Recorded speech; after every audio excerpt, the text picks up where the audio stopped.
త్రిపురనేని వారి రచనల సంకలనం చూసినప్పుడు తిరగేస్తుంటే కనపడింది. ఓహో ఇదే అనుకున్నారు.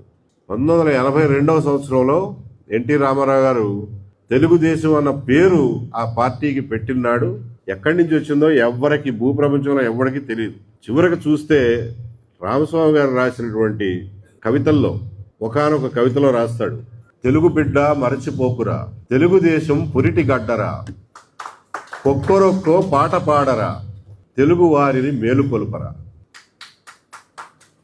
తెలుగు బిడ్డ మరచిపోకురా, తెలుగుదేశం పురిటి గడ్డరా, కొక్కరొక్కో పాట పాడరా, తెలుగు వారిని మేలుకొలుపరా అని రాస్తాడు. ఏది తెలుగు జోధులు అంటే యోధులు, తెలుగు యోధులు అన్నటువంటి ఒక లాంగ్ పద్యంలో ఇది రిపీటెడ్గా వచ్చేటటువంటి పల్లవి. ఇక్కడి నుంచి తెలుగుదేశం పేరే కాదు, తెలుగువారిని మేలుకొలిపి తెలుగువారి ఆత్మగౌరవాన్ని ఎత్తి చూపించినటువంటి ఎన్టీ రామారావు గారి ఆలోచనలు త్రిపురనేని రామస్వామి గారి దగ్గర నుంచి కాక ఇంకెక్కడి నుంచి వచ్చినాయి అని చెప్పి ఎవరూ సమాధానం చెప్పలేరు.